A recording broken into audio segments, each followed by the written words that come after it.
The Dodge Viper has always been one of those cars known for being a bit unruly, a bit skittish and mad. From its debut in the 90s, it was a poster car from the USA. It had a long nose, glorious curves and a V10 engine. They were savage, uncultured and wonderful for it. The Viper was America's supercar, perfectly suited to its environment. And that's always bothered me because it meant they were a rare sight on Britain's shores, and I'd always wanted to experience one, to hear it, to look at it, just, be around it. And why wouldn't I? I mean, yeah, it probably wouldn't be as dynamically brilliant as some of the stuff you get from Germany, but V10, big V10. Anyway, now it's 2016 and I'm with the latest and most hardcore Viper ever made. This is the Dodge Viper ACR.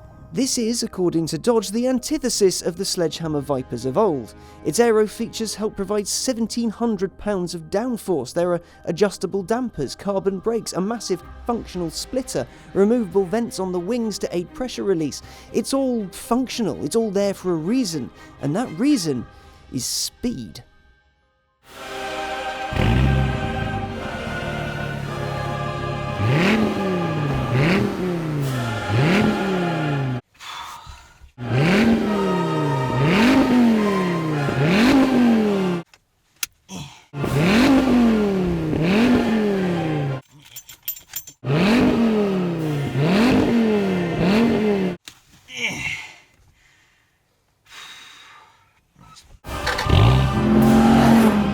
Comes from an 8.4 litre naturally aspirated V10. It produces 645 horsepower and 600 pound-feet. That's a lot. That's a lot of power. 0 to 60 takes 3.3 seconds, which is, kind of Pagani territory. So it's seriously quick, and its top speed is 177 miles an hour. The reason for that, it's comparatively low for 600 horsepower, I imagine a few of you are saying, because that's how the internet works. It's because this thing is covered in aero. Dodge didn't just want it to take on the 911 GT3 RS, it wanted to beat it with a finely aerodynamicized hammer.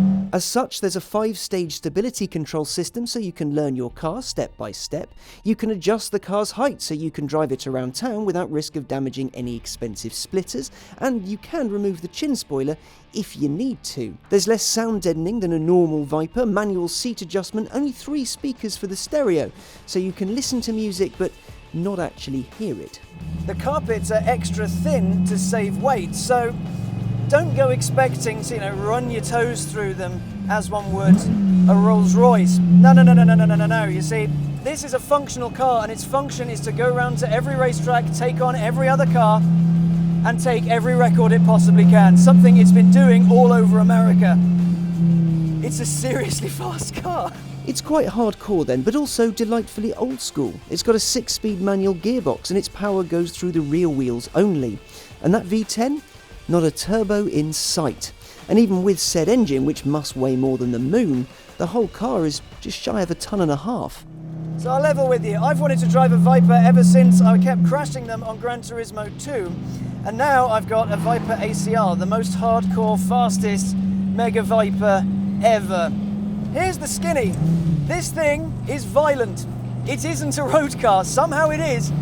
It's road legal, but it really shouldn't be driven on the road. It's insane, the noise you get. It's not a beautiful cacophony of howling V8. It's just V10 noise. Because there's no sound deadening, you hear every loose little thing. If there's a bit of dust in the back, a few stones, you hear it.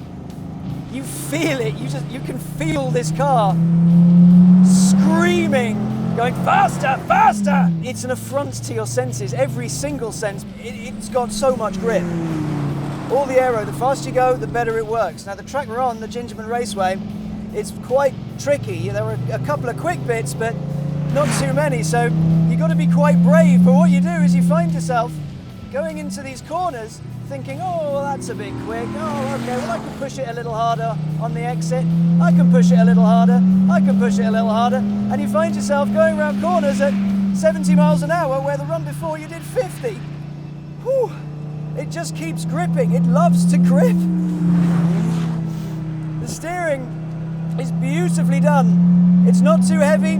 It's not too soft. You do have to work for it though. It's a very, very rewarding car, because when you hook it up just right, when you feel it going, and when you feel you're getting close to what it can really do rather than just pussyfooting around it, it's immense. It's absolutely immense. However, while I love the manual gearbox, because manual gearboxes are great, it's a big old box. To take all that torque, you got to work with it. Going up the gears is fine. Coming down, it's a bit of an effort. It's a lot of an effort. Oh, the throttle response is instant. There ain't no replacement for displacement. It hasn't been a monster with me, but I'll be honest with you, internet, I am terrified of this thing. I'll take it as quick as I dare, but good God. More power, off it goes, and it flies. When we leave the corner at 90 miles an hour, we get down to the straight, it's just this wall of power. So much! 120, then you step on the carbon brakes, and you stop. Oh. This is car up to 1 million. It's the most intense drive I've ever had. I'm not sure I like it that much. It's a life-changing experience, frankly.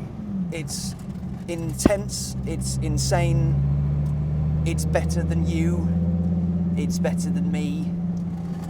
You need to be a racing driver to fully appreciate it, but oh my God. I hate it for that, but man, I love it for it too. Woo! But how does it actually stack up next to its European counterparts? How would it fare against, say, a Porsche 911 GT3 RS in a drag race? Well, for that we'd need one with us, and luckily enough, we do.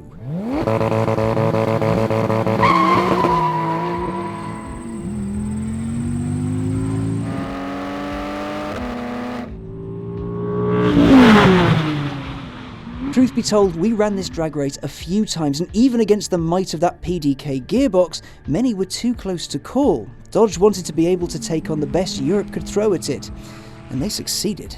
So let's go through the Viper ACR as a thing. The stereo is awful. The air conditioning is so ineffective it may as well not be there. You can't see out of the back or really the wing mirrors because the enormous wing is in the way. This chin spoiler means a speed bump is a definite no-no, though you can remove it. It is an enormous pain in the backside. You can also raise the ride height if you'd like to, but again, it's a pain. So most people will probably keep them like this in super look at me, I've got an amazing car spec.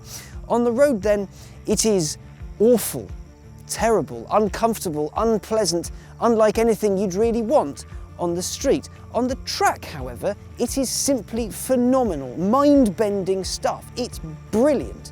The control, the feel, it's hefty, you have to work for it, but when you do and when you get it right, it's spectacular. So, it's both terrible and brilliant. So, it's terribrilliant. It's that stupid thing.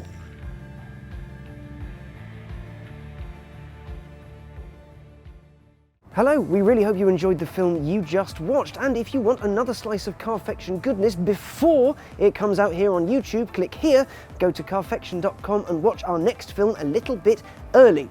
And as usual, don't forget to like and subscribe by clicking here-ish, and we'll see you next time.